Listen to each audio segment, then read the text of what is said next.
Yeah. Welcome back, everyone. This is Betska, the Guru Coach, with Raj Vashisht, co-host of Mindful Leadership Beyond Borders. And today our special guests are Zachary Belknap and Amanda Jacobson. And Raj, take it away. You have a fascinating question to ask Amanda. Yeah. Hi, Amanda. I'm so curious about you, especially because I have seen my one of very close female friend. She was pregnant, and after the baby, she was so much tense about her good body, good shape, good physique, because she always want to fit. She don't want to compromise on this. So a lot of women they want these things, but after the pregnancy, after so much complication in body type, hormones changes. So what is your opinion for these women? Yeah, it's definitely true that after having kids, there is a hormonal shift in women. And this doesn't necessarily happen in men, so it feels really unfair, right?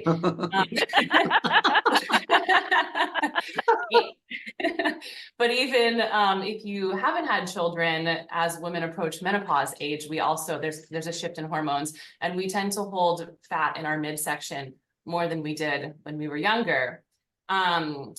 And it can be due to hormonal shift, but it can also just be due to not being as active as we were when we were younger, and not realizing that we've become less active. We have babies now, we take care of them, we drive them places, soccer, pool, whatever, and then we don't take the time for ourselves. So we're less physically active, and that's happening it's happening slowly, so we don't realize it happening.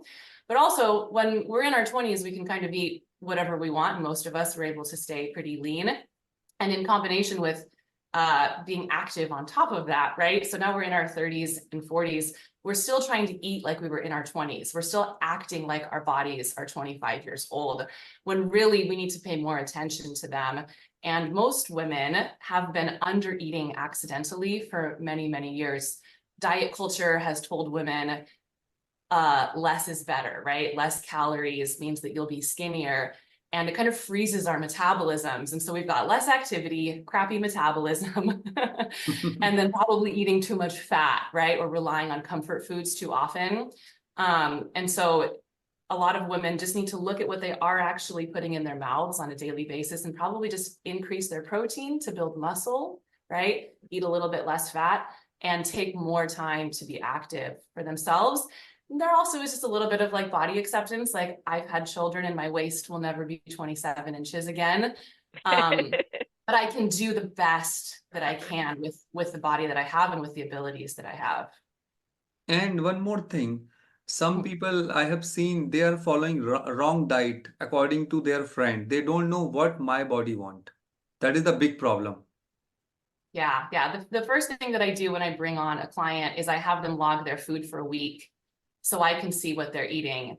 And, I'll find the issues with it and kind of slowly incorporate healthier eating for them specifically, right? So there's definitely no one size fits all for how much protein someone should be eating, how much fat someone should be eating, how much carbs someone should be eating. And if it makes them feel good, we continue it. If it's not working for them, then, we switch it up. But yeah, diets are just as individual kind of as workout plans need to be. And the boys and men's point of view, if they are not in good shape and the wife and the girlfriend is very good shape, so they feel very insecure. So Zachary, you suggest this advice for us. This is kind of going into more like the quality of relationship type question. And I think anyone that's been in a relationship understands that communication is like the #1 factor there. And so, like Amanda and I have been very clear that this is like a core value. Like, fitness is a core value for both of us.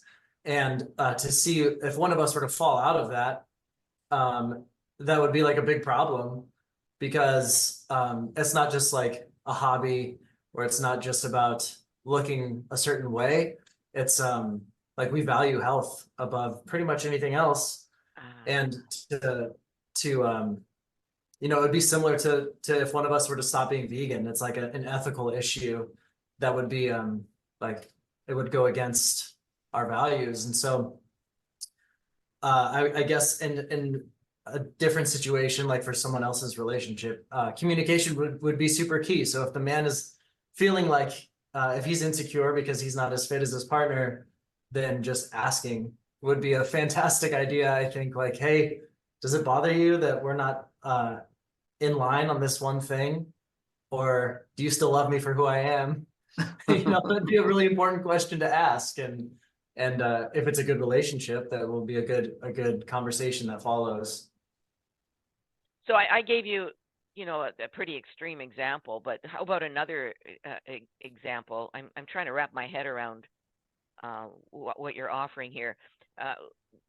Let's say a couple is having trouble in their relationship, or is that what you're talking about? Like, what healing traumas are you healing? What traumas are you so healing? yeah, go. Maybe I can just give a personal example if that's okay. Yeah.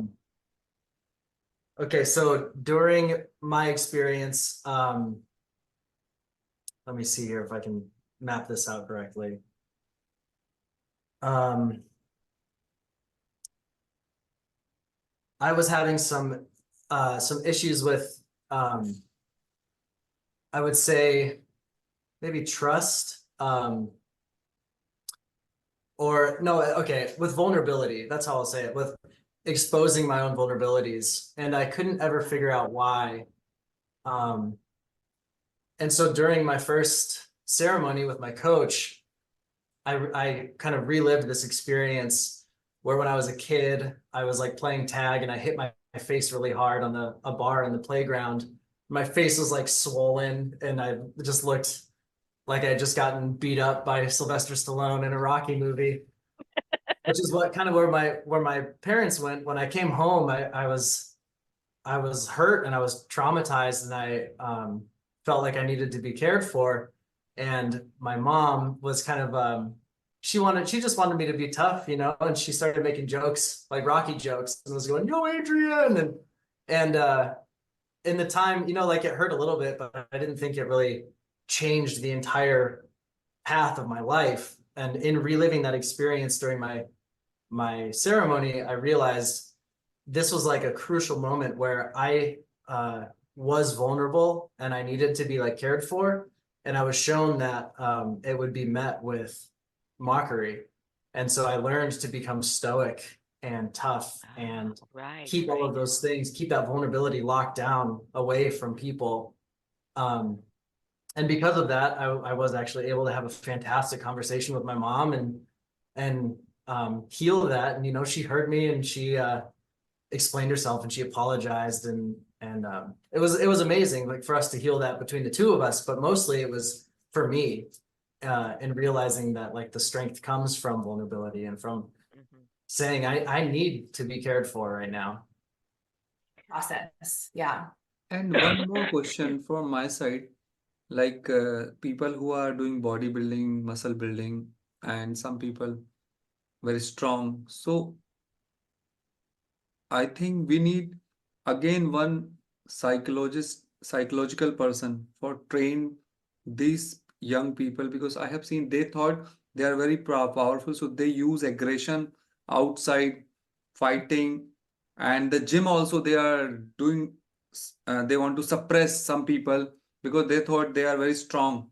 So these things, I think, modify in a different way.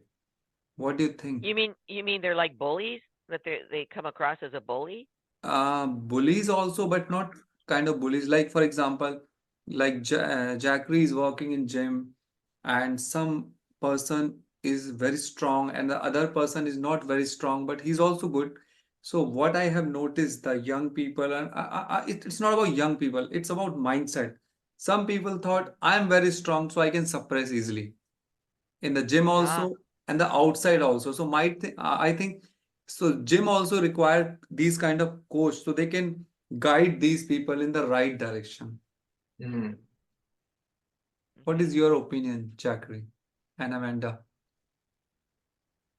I think I'm understanding, like, in the pursuit of being, like, having a really strong body, people fall into that sort of trap of having to be stoic and not show their emotions. Is that kind of what you're what you're hinting at. I guess that's sort of a societal thing, or a culture thing. Like gym culture is probably very macho and tough, and it's a much greater, bigger aspect of at least culture here in America too, is being emotional and being supportive and compassionate and kind is not viewed as manly or masculine.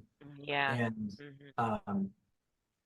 man, if I knew how to solve that problem, I would. For sure. The only thing I know how to do is to just lead by example and just try to be that person. And a big part of that, to kind of bring it back to veganism for us, is extending that compassion to every aspect of our life, and especially to the way we eat. We find that living compassionately and not, forcing animals to die for our food pleasure is the ultimate extension of that compassion. So. All right, folks, thank you. I think what I'd love to do is record a part 3, if that's okay, with the two of you, because there's so many questions Raj and I have. So folks, we'll be right back for part 3. Yeah.